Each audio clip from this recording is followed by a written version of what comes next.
Genesis House and the Friends in Recovery podcast are proud to bring you Answering the Call, the First Responder podcast. Join your hosts, Mike the Podfather and Jersey Ed, as they address the real issues in health and wellness for first responders, from physical and mental health to relationships and work-life balance. We leave no stone unturned. Answering the Call, the First Responder podcast is available on Facebook, Podbean, iTunes, and YouTube, 24 hours a day, 7 days a week. Now, here are your friends in recovery answering the call. Welcome to another episode of Answering the Call, the First Responder podcast, sponsored by Genesis House and produced by Sweets Productions in Beverly, Mass. And now, here are your hosts, the Podfather, Mike Miles and Jersey Ed. Thank you, Sweets. As always, we're happy to be here, ready and available to help our first responders out there across the country and abroad. That's right, Mike. I love learning about new topics and getting our listeners to learn also. Our listeners love to learn also, excuse me. I could tell that from all the emails, and we've been getting a lot of emails and a ton of social media chatter has been going on.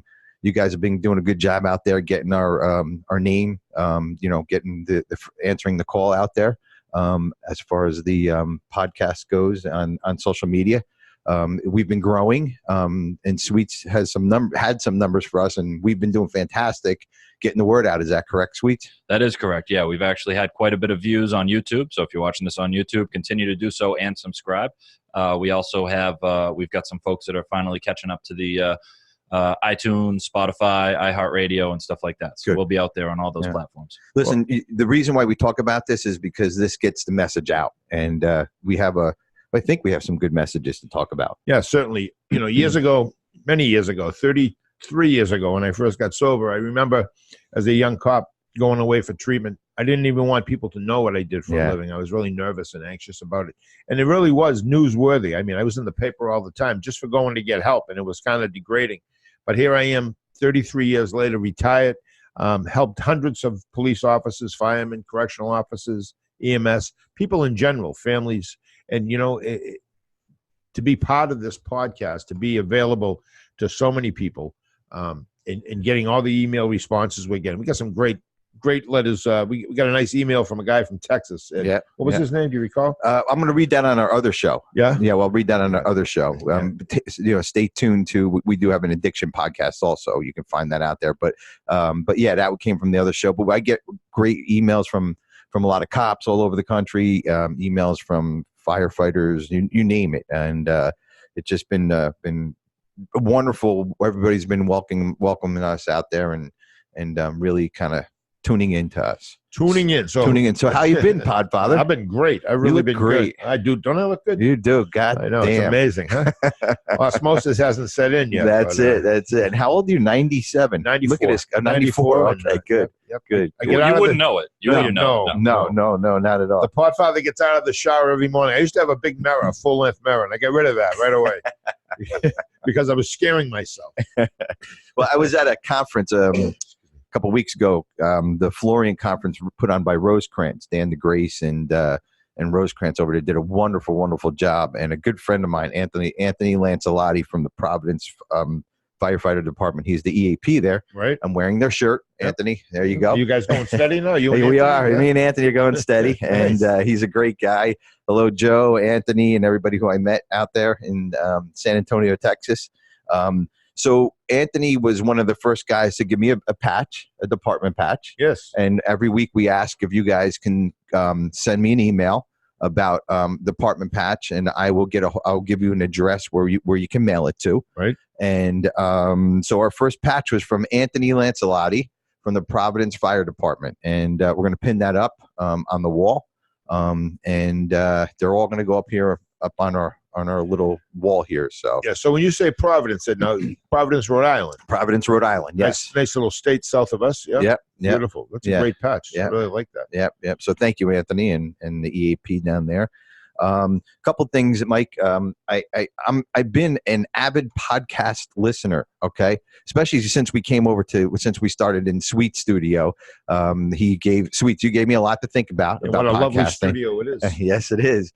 And so I'm going to give another shout out to another podcast. It is called Your Oxygen Mask First. Erin, Yeung. It's a first responders podcast, and everything I give will be a first responders podcast. And it's about resiliency in the police and EMT and firefighters world.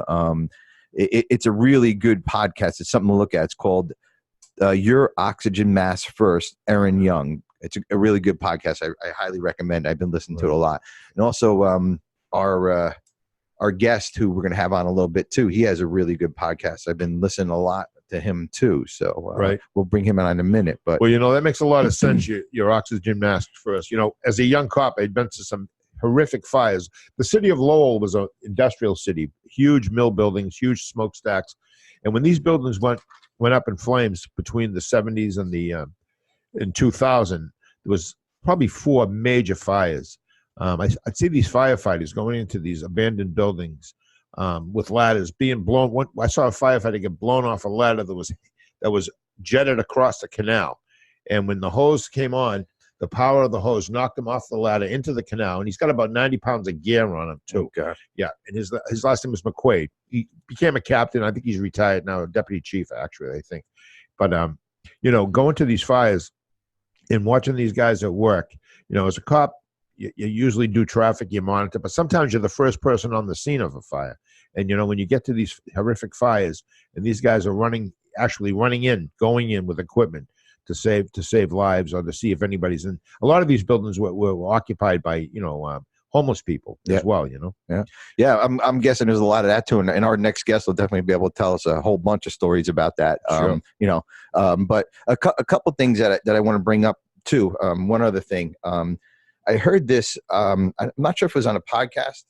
I'm getting old, so I got to put my glasses on. You are getting old. First responders trainings are very important, mental health wise. You guys, again, I'm not a first responder, but you guys put body armor on. Firefighters put jackets, helmets, protective gear on to protect the body. But what protects your mind? Well, that's a good question. And I think now that I've been in the therapy business for over 20 years, I've sat with people. I've been educated. I have a master's degree in social work. I have a license and a couple licenses. But what I've learned is that when I first took this job, nobody gave us any heads up about PTSD, post-traumatic stress disorder. We just went out and did it. And usually after a horrific car accident, suicide, shooting, whatever, we'd talk about it amongst ourselves, but usually that was it. I think someone like Jeffrey Mitchell, who our next guest can talk about, Jeffrey Mitchell was a firefighter, I think from the Pittsburgh area. And he started he got some education himself as far as helping people, firefighters, deal with the stresses and rigors of the post-traumatic stress. Yeah. And as a result, Jeffrey Mitchell became a spokesman for PTSD, and he's known not just nationwide, worldwide. Yeah. And I'm sure our next guest will be able to speak about him a little Absolutely. bit. But what Jeffrey Mitchell taught firefighters, and then of course police learned as well in EMS, is that what you see and what you do, you're trained to do, and your body goes into training. Yeah.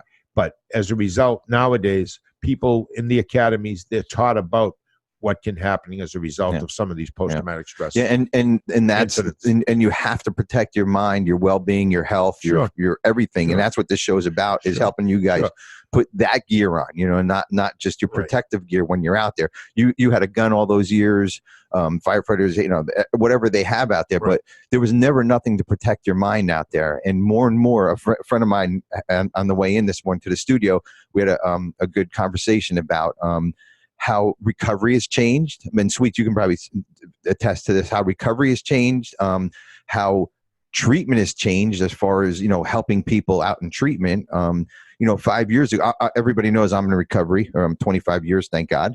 And 25 years ago, or even 5 years, 6 years ago, somebody said something about, Suboxone or maintenance or anything like that, or harm reduction. I'd be like, you're out of your fucking mind. I mean, I'm AA, I am 12-step, I am abstinence, and that's what I do. But you know what? Just like at Genesis House, recovery isn't the same for everybody. And I know somebody who came through the program, and they ended up having a beer here and there. And that's okay. I can't do that, but that's okay. And that's, you know, they're protecting themselves and they're protecting, you know, they're doing what they have to do. So we have to look at recovery and even how we help first responders, you know, with their mind, how we're looking at that on an individual basis. It's not just get back to the station you guys talk about and then fucking forget it. Right. That's the way it used to be, I'm guessing. Yeah. Well, I don't think there was any effort put into, you know, working with anybody that had post-traumatic stress. And, you know, this is a result, you know, our stats come from the Department of Justice. Our stats come from, when I say our, I'm talking about people that are in the field of helping first responders with mental health issues. But basically, these stats come from huge studies, 3-year studies, that millions of dollars spent on these studies. And what they found out is that highest rate of suicide, correctional officers, police officers. Highest rate of divorce, correctional officers, police officers. You know, firefighters, for some reason, are more family-oriented.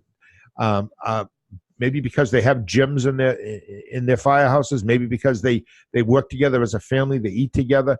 They're more family-oriented than a cop goes to a call. He leaves that call, goes to another call. Absolutely. A fireman goes to a call, goes back to the firehouse. They make a dinner. They make a meal. They sit. They talk. They process family, it. yeah. Right. Yeah. Well, you know what, Mike? Our next guest can probably bring that on. Do you want to introduce him? Sure, I'd love to introduce him. And we just spoke to him earlier. And Jon Sanders, you're out there? Yes, sir. Ah, Jon, nice to talk to you. I'm going to let you welcome, Jon. tell us. Yes, Thank welcome. you.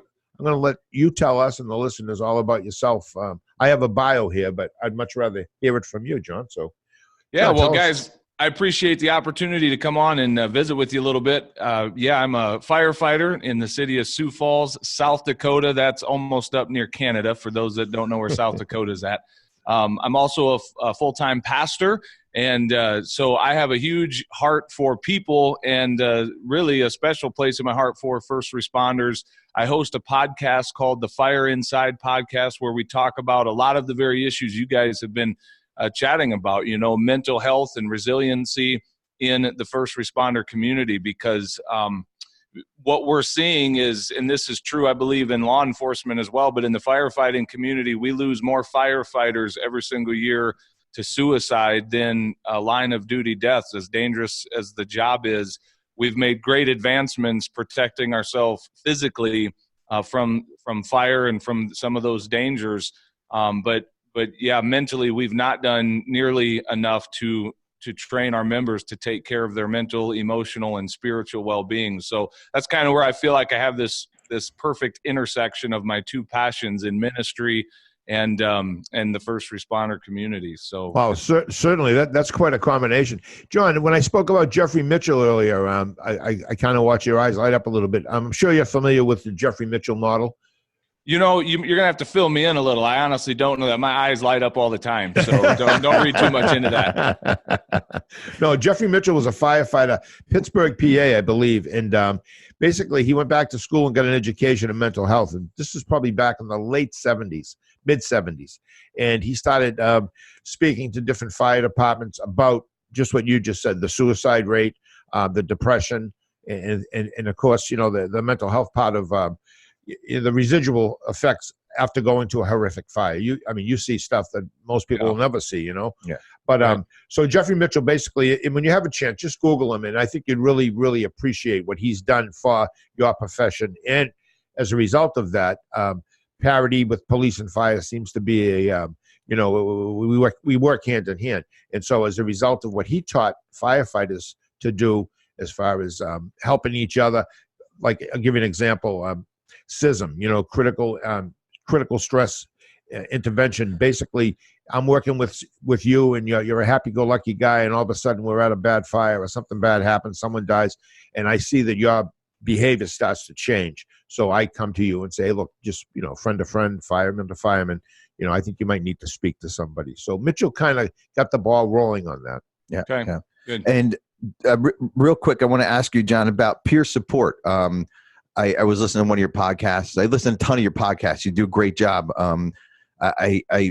You're one of my favorite out there. So I hope maybe one day we'll be your favorite. But thank you, appreciate that. But peer support. I listened to one of your, I think it was just the latest episode that you did like 10 years ago. You said you didn't know what peer support was, and now here you are doing it. You want to explain, because you know what, 10 years ago can be today for some firefighters out there. They may, or first responders, they may not even know what peer support is. Yeah, absolutely. You know? And that the culture, thankfully, is starting to shift, but we've got a lot of work to do still. There is a culture in the first responder community. Honestly, some of the very things that are right about our profession and the things that draw us to the job itself, then in some ways can stand in the way of us getting the help that we need. For instance, our job requires us to be courageous and, you know, at times independent, especially if you're a cop, you're working out there alone a lot of the time. So you have to kind of be making independent decisions, not really relying on other people. Some of those qualities honestly can stand in the way of us getting the help that we need when we come up against is kind of bigger than us, or is really presenting some challenges for us to get through. So the idea of peer support is really simple. Not that there's not a time and a place for the more formal critical incident stress debriefing, but it really carries this idea of just overcoming that stigma of, you know, somehow it's not okay to ask for help. Somehow it's not okay to say, you know, these things that we see from time to time on our job really bother me. We see things that the human mind was never really intended to probably see and process and deal with. We see the absolute worst of humanity at times. We see people in their darkest hours, and we see death up close and personal. And to think that somehow you can just shut that off when you go home from a shift and forget about all of that is crazy, and it's not even scientific. We know the science is beginning to show us that is real trauma done to the human brain, and there needs to be a process of healing. And a huge part of that healing is when I can just sit down with one of my brothers or sisters in the first responder community and say, you know what, this is bothering me. And so peer support is really just as simple as us supporting one another. And that first biggest step is acknowledging that it's okay to not be okay. You know, we don't have to put on this tough guy, macho stigma all the time that we've got it all together and that those things don't bother us. Yes, we do need to be able to do our job, and we need to be able to keep it together in the chaos of battle, but there has to be a time where we can pull back from that, and we're all different. So what affects one person as a really bad call may not affect another person quite that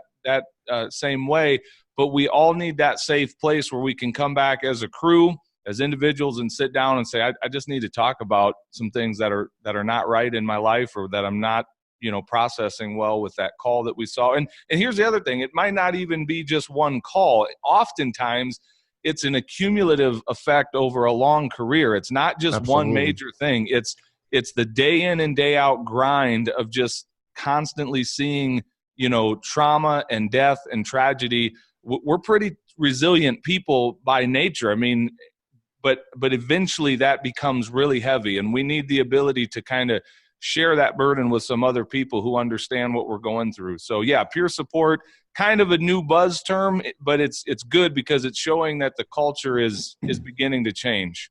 Absolutely. And the one thing that Mike and I spoke on a couple of shows is that, and I can tell you this from being an outsider, from being a civilian, is that I see you guys, the first responders, as you guys either on or off, and that's it. That's how you guys kind of flow. When that bell rings and you jump in your truck and you're going, you're on. And then you go back to the firehouse, you sit around and you wait till you're on again. I mean, I'm sure there's things you do, but that adrenaline starts pumping, and then you see what you see. Like you said, it's an accumulation. And Mike and I had this a couple shows ago. We're talking about the accumulation about of all the tragedies that you've seen, and that builds up. And you can't just go home and say, oh, honey, I'm home. And she says, how was your day? Do you really want to relive that dead baby that you just seen? Or do you really want to, you know, that fire that just destroyed 30 people's lives and they have no place to live now? Do you really want to say that?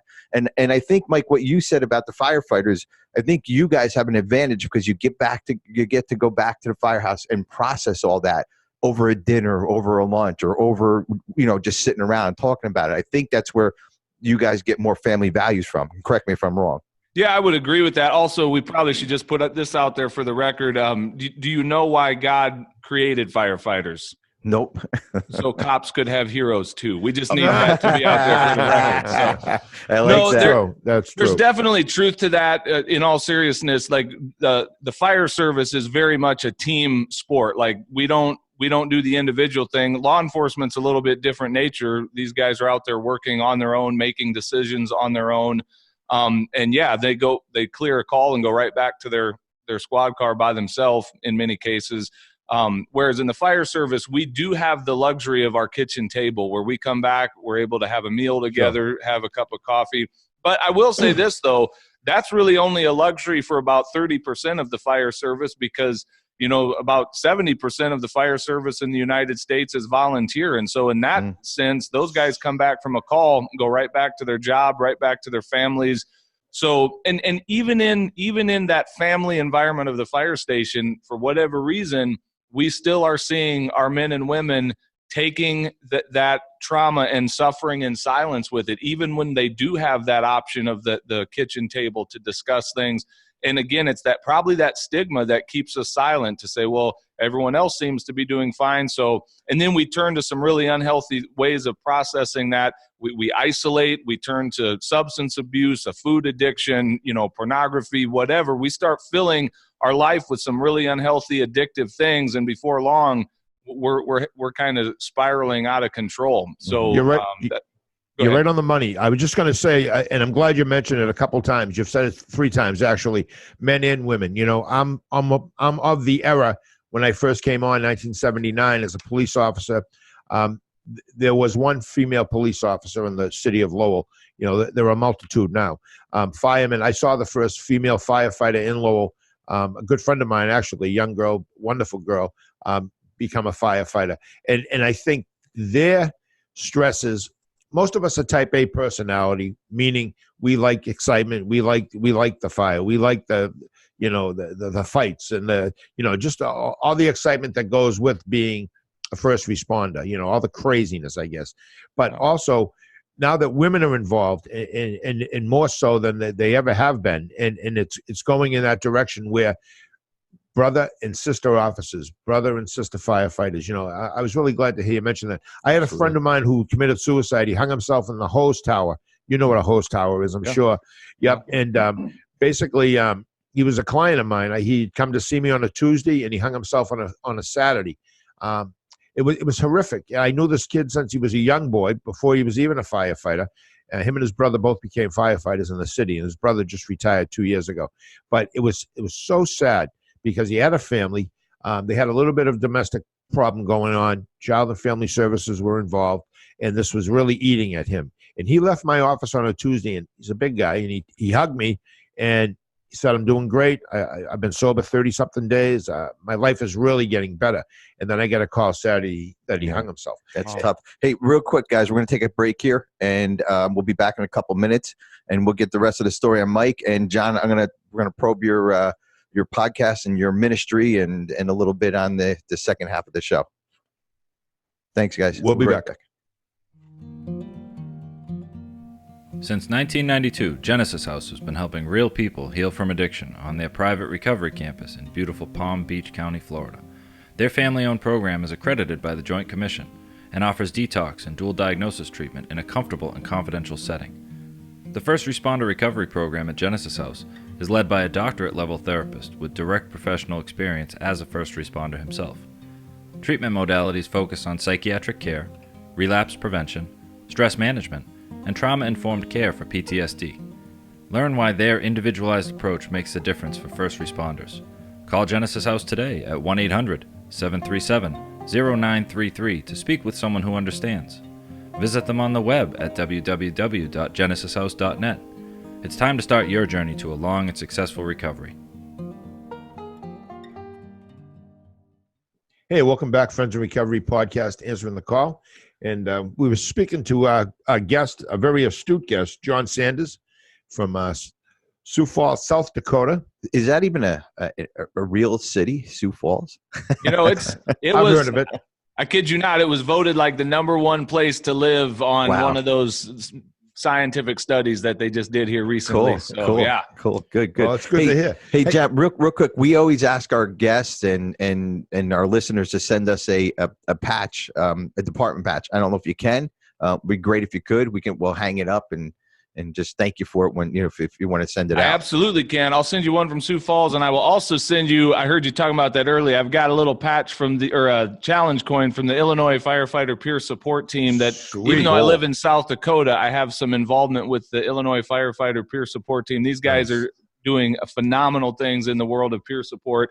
And they just sent me a whole box of these to share with other people. So I'll send one of those too. Sounds great. Good. Looking forward to it. And Dan DeGrace was one of your guests. I know Dan very well. And you did a great interview with him. And that was Dan is the real deal. He is he just retired actually a couple weeks ago, I believe. Right. And he just just a good guy. If anybody needs to listen to this to one of his first shows, listen to the Dan DeGrace show.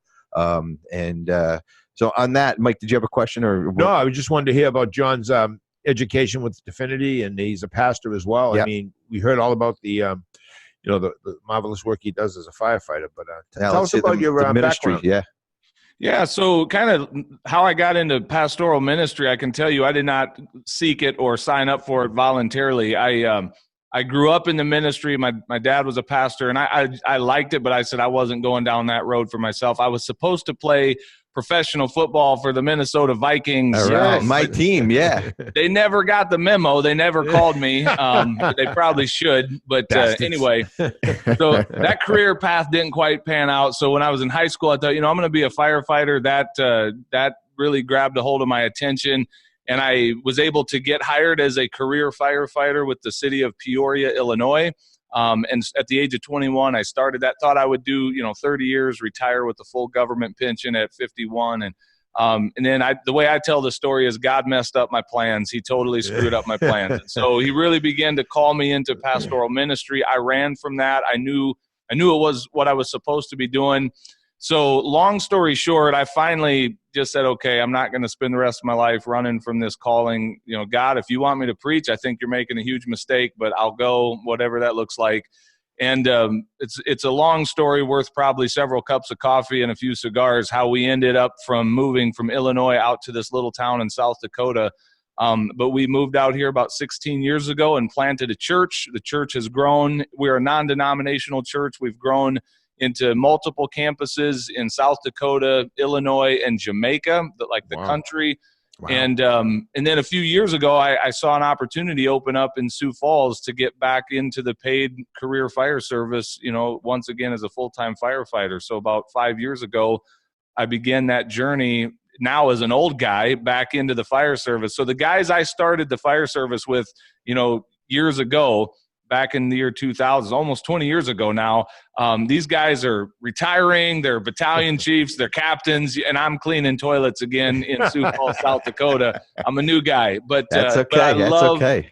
I love being back in it. I love being back in the station with the crew and just being around it again. And I really feel, like I said earlier, it's kind of a bringing my two passions together. When I came back to the fire service for the second time, I realized that it was probably more for a ministry purpose. And it didn't take long of being involved when I started to realize the need that's out there in the world of peer support. And I thought, man, my experience as a pastor and helping people in that way really has prepared me to have a unique voice in this. And so, the podcast that I started really came out of my love of podcasts, man. Podcasting has changed my life, listening to so much positive stuff out there. That one.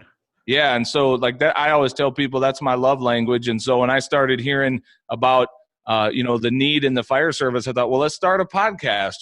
Let's interview people, share stories of first responders that have been to some really dark places, but have survived and thrived to come through on the other side to say there's hope. If you're in a dark place, really, that's the whole message of my podcast, is that if someone out there is listening to this right now and they find themselves in that dark place, spiritually, mentally, emotionally, I want them to know there is hope. I want them to know there's a whole bunch of people around them that will help. And yeah, tomorrow's going to be a better day. It's not always going to be like this. So that's, if I can change just one life with that message, it'll all be worth it. That's right. I love the poster over your right shoulder, the fire inside. I'm looking at that and I'm thinking, when I first started recovery many years ago, I have a poster in my office and it's two cops walking down a hallway and one has his arm over the other one and they're in uniform. The beefy guys, the big guys. And it says, we should help one another, and I'm looking at that, the fire inside, and it basically the same message to me. It must be very comforting for people that come to you, firefighters that come to you, that first of all, the job, so you're part of it, and that is a brotherhood, sisterhood now as well. But more importantly, you have this higher power, non-denomination. I mean, boy, talk about that just sounds so inviting, because I think people, from what I've experienced, look at religion or any type of serenity, like as a specific for some people. It's Catholic, it's Methodist, it's Baptist, whatever. But to have a non-denomination, or in my case, to have a higher power, with recovery. Do you deal with any police officers? Do you deal with any firefighters that have a substance abuse problem?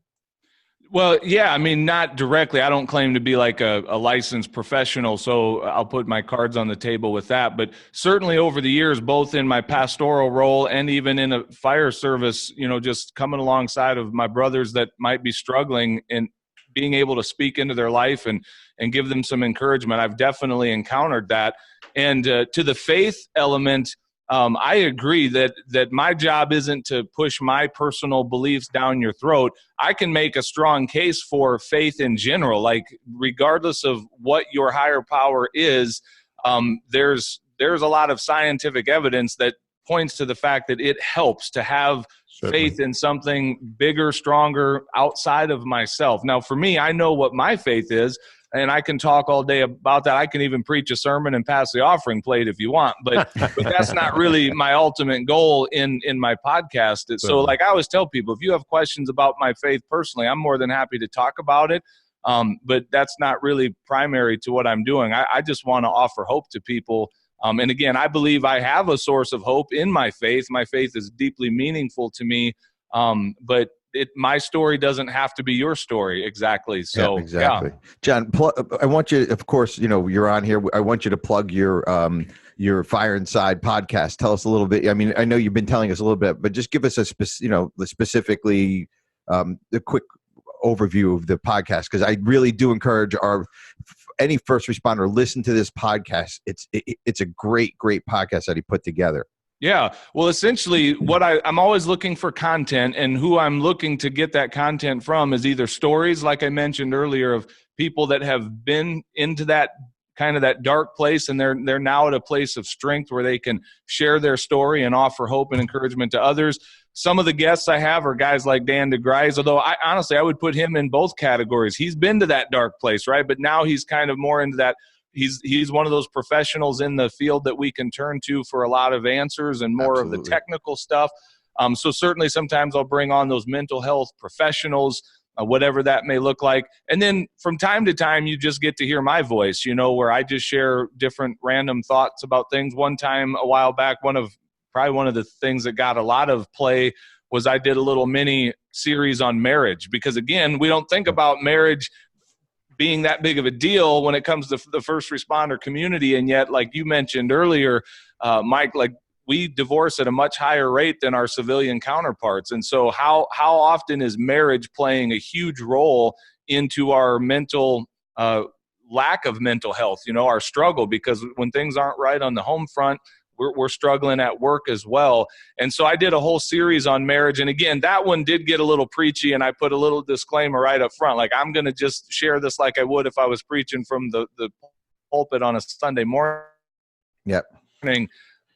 But still, I think I shared some really good principles in that. So yeah, we talk about a lot of things, but ultimately the whole purpose is to really, the title, The Fire Inside, is really about peeling back those layers and getting to what's burning below the surface. In the fire world, when we go put out a house fire, we know that just because the flames have been knocked down, the fire is not extinguished until we do that hard, messy work of overhaul, where you start peeling back the layers of the house to get down to the those smoldering embers. And so that's really what the podcast is trying to do.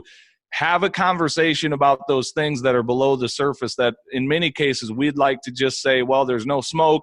My life isn't burning down yet, so let's just ignore it and not talk about it. I'm going to be the guy that talks about it because there's fire there that needs to be extinguished. And it's going to be a messy, painful process, but we need to have the conversation. What a credit you are to the profession of firefighters. Amazing. Yeah. I'm sitting here listening to you, and I'm serious when I tell you I get goosebumps. You are a true consummate professional, Jon. You should be so proud of what you're doing. Absolutely. And the message you have. And, you know, when I first got sober, I had a friend of mine who was a very spiritual guy, and he used to come to my house. I used to get these major panic attacks. Like, they crippled me. I couldn't even drive. You know, I couldn't be in a market. There's very few things I could do when I'd have one of these attacks. And, you know, he'd pray with me, and I really wasn't into it, but I just went along with it because, you know what, I wanted to get out of this craziness I had. And he seemed like such a strong, vibrant guy. And, you know, listening to you, you reminded me of this guy. Mark Poirier was his name, or is his name. Mark's still alive. He's retired. But you are a true credit to your brothers and sisters. And real quick, Mark, we only got a couple of minutes left here, but Jon, edit that out. Episode 51, Surrounded by Sleepwalkers. That episode fascinated me. I listened to that episode, and for everybody in recovery, if you're in recovery, listen to this episode because you hit recovery on the nail right in this episode. And it was just you speaking alone and just talking about, you know, positive people in your life, getting the negative people out. I thought it was fantastic. The one thing I did want to talk to you about, and I think you should, it's worth talking on the air and trying to get people to get involved in it, is your Mastermind Program. Can you talk a little, just listen to the episode, but talk about that Mastermind Program and how we can get involved if it's too late. I know it's been going on for a little bit, but definitely, absolutely not too late. I still have some open spots in this, and I'll just tell you right up front, this is probably for a small percentage of the audience, but essentially I want to be surrounded by some high level, high functioning, high caliber people in my life who are also pursuing some things in their life. I believe so many of us are just kind of sleepwalking through life. We're asleep at the wheel. We're not really trying to attain the next level, whatever that may be. We don't have goals or dreams we're pursuing. We're just settling for a mediocre life. And I'm challenging, you know, that status quo in people's life. I want to call them to a higher level. And yeah, basically my mastermind is a paid coaching group, very high level, high commitment group that meets once a week.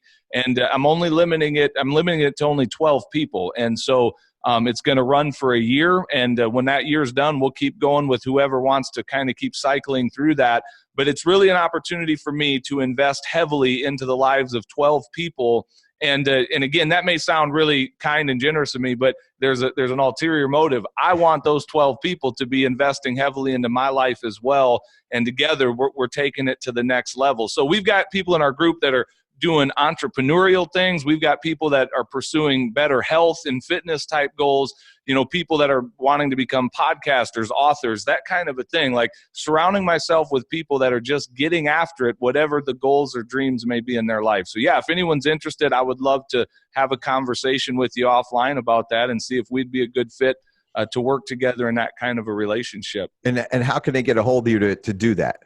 Yeah, my email address is Jon, and I just spell it Jon. Jonathan's my full name, but I only get called that when I'm in trouble. So Jon at thefireinsidepodcast.com. Jon at thefireinsidepodcast.com is my email address. Shoot me a message there, and I'd love to chat with you. So that'd be awesome. What you said about God invented firemen so cops could have heroes too. I kind of like that. I'll be using that along the road.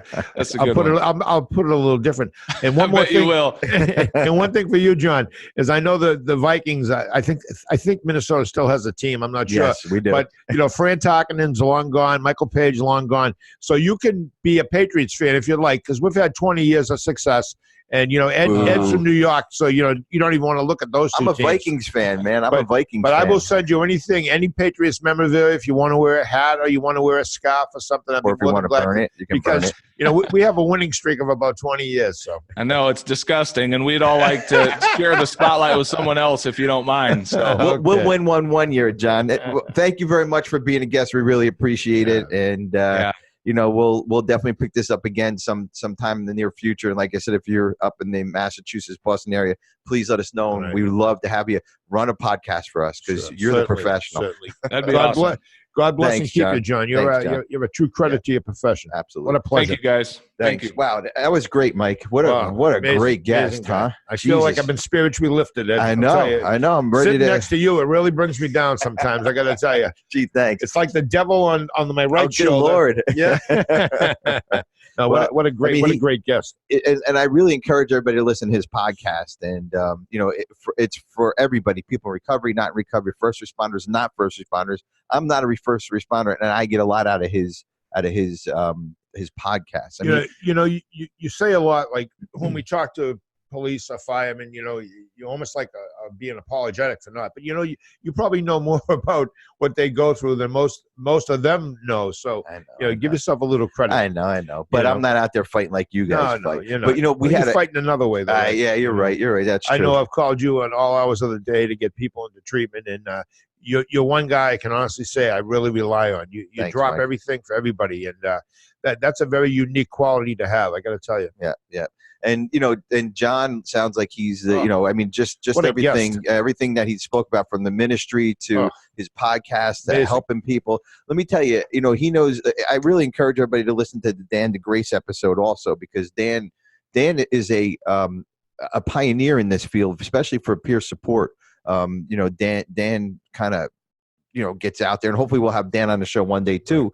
But he did a really good interview on that. Just listening to everything that he's accomplished. But and John was able to bring all that out of Dan, and that episode was excellent. But so that episode, just watch that episode with Dan. It's great, and sounds good. So the ministry.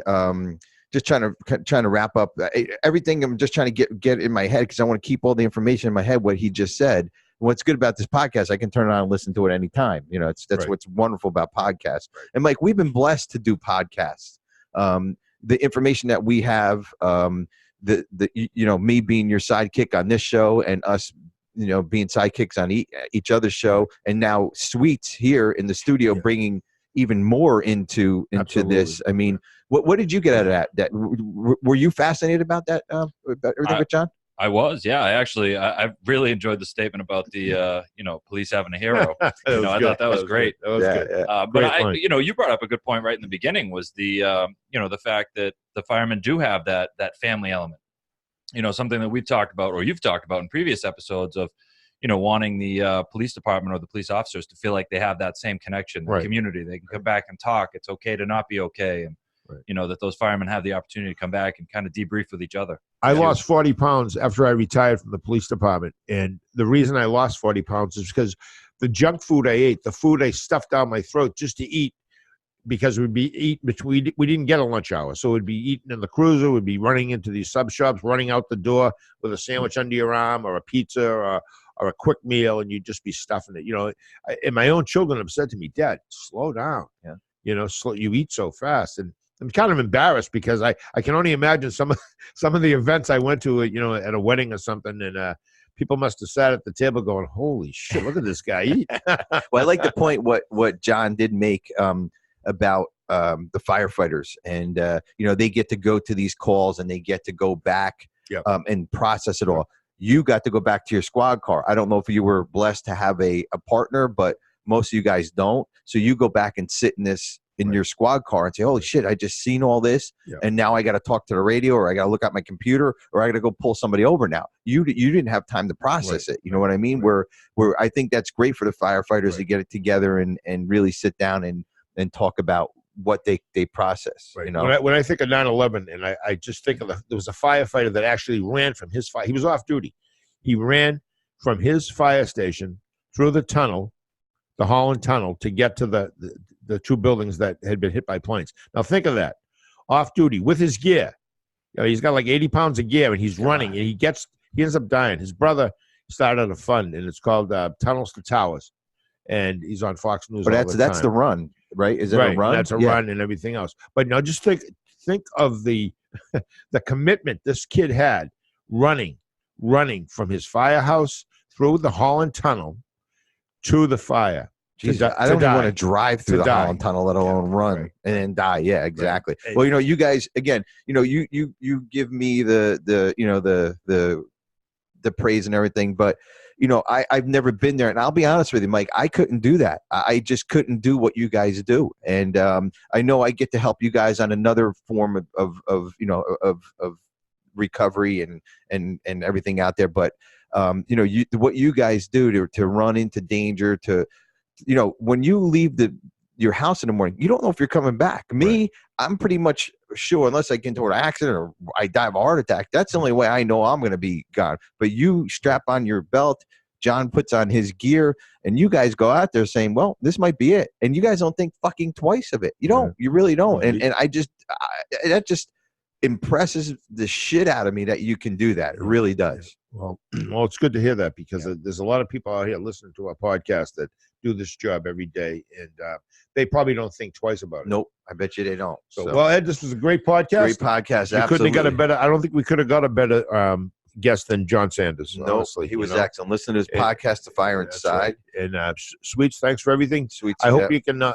Everyone out there can join us for future episodes by subscribing and help us spread the word by sharing across social media.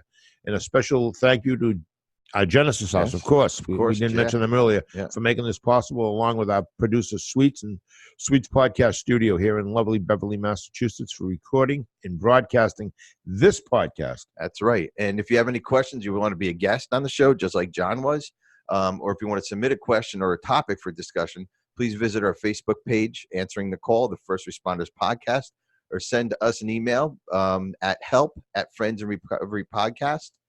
And it's all this will be in the show notes, right, Sweets? Of course. And as always, we are grateful for the privilege to share our stories. He's nodding his head. I know he is. And we are grateful for the privilege to share our stories and insight with you, the listener. That's right. Stay safe, everybody. That concludes this episode of Answering the Call, the First Responder Podcast. Thanks to Genesis House for sponsoring the show and supporting our first responders who are struggling with addiction and mental health. Follow us on Facebook for past shows and updates. If you are interested in becoming a guest on the show, email us at help@friendsandrecoverypodcast.com.